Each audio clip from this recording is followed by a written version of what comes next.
Hello, subscriber. It is me, Cassidy Quinn. Welcome to Veda Day 8. Thought I was going to say 9 because it's after midnight, but remember, nothing out of the ordinary, me vlogging after midnight. But tonight I actually have a real reason that I'm vlogging after midnight, because I wanted to wait until the NCAA March Madness basketball championship game ended, and it just ended at about midnight. So I've been watching the post-game, all of the celebrations and the confetti and the interviews and the awesomeness, and just, living vicariously through people that are actually winning things right now.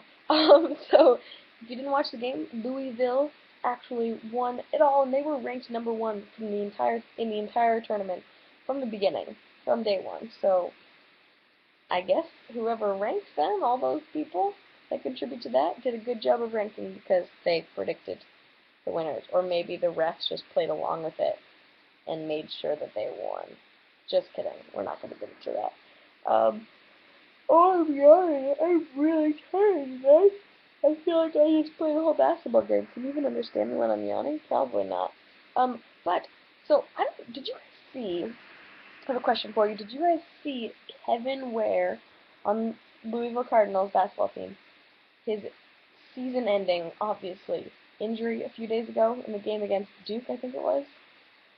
If you are squeamish like me, do not search Kevin Ware injury on YouTube. Just don't do it, because I just did it at the end of this game because I decided that I needed to see it in order to be a good sports fan. And I guess I'm glad that I looked it up, because his leg literally broke. Like, this is his leg, okay? This is like leg straight, right? One bone. This is his shin. And then all of a sudden, there's bends as he falls down, and the bone was literally sticking 6 inches out of his leg. Oh my god, I'm like having flashbacks to it right now, and I'm like getting dizzy. And like since I watched that on YouTube a few minutes ago, my legs are like, oh my god, I guess my legs are like cringing because, oh god, it looks so painful. But luckily his team stepped up to the frickin' plate to the max and still won the entire championship. Maybe his injury actually helped the team play better. Not him, but helped the rest of his teammates play better, because he was inspiring them and they just wanted to win it for him.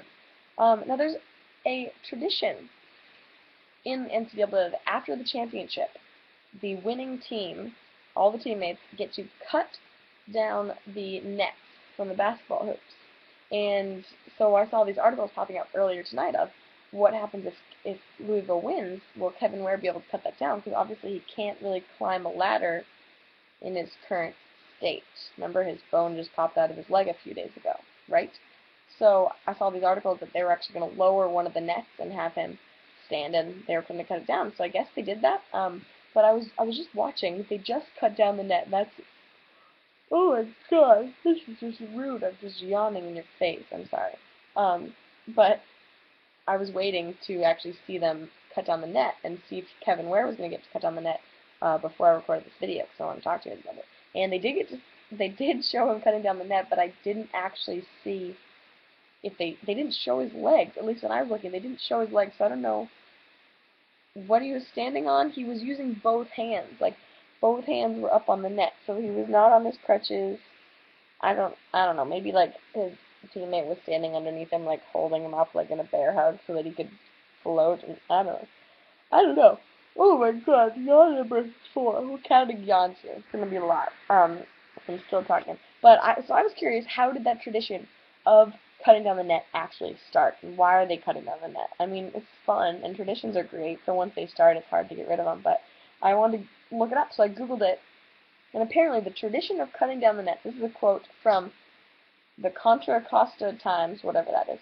The tradition of cutting down the net has its roots in the famed Indiana State High School tournament, the same event that provided the real-life story behind the movie Hoosiers. Awesome movie. Have you seen it? I love it.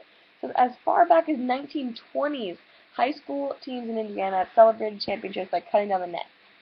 And Everett Chase, a coaching legend in the Hoosier State, was part of the ceremonies 4 times. And then in 1947, as the head coach at North Carolina State, that same guy introduced net cutting to college basketball. And since 1947, it's been happening in college basketball. It's a long-standing tradition.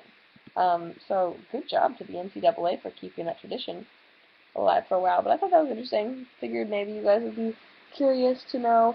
And this vlog is too long, so tomorrow I'm going to announce the winner, only one winner, of my CBS Sports NCAA March Madness Bracket Challenge group. It was definitely not me. I finished in 15th place out of like 22 people, so my bracket sucked, as I told you guys it would from the beginning. My brackets always do well for like one day, and then they suck. I was winning for like a day or two. People thought the brackets were rigged, then they realized my bracket actually sucked because I predicted Georgetown would win it all. But should have guessed Louisville. Whoops.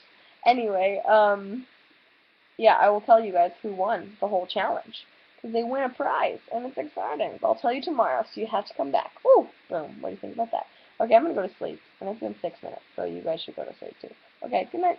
Love you all.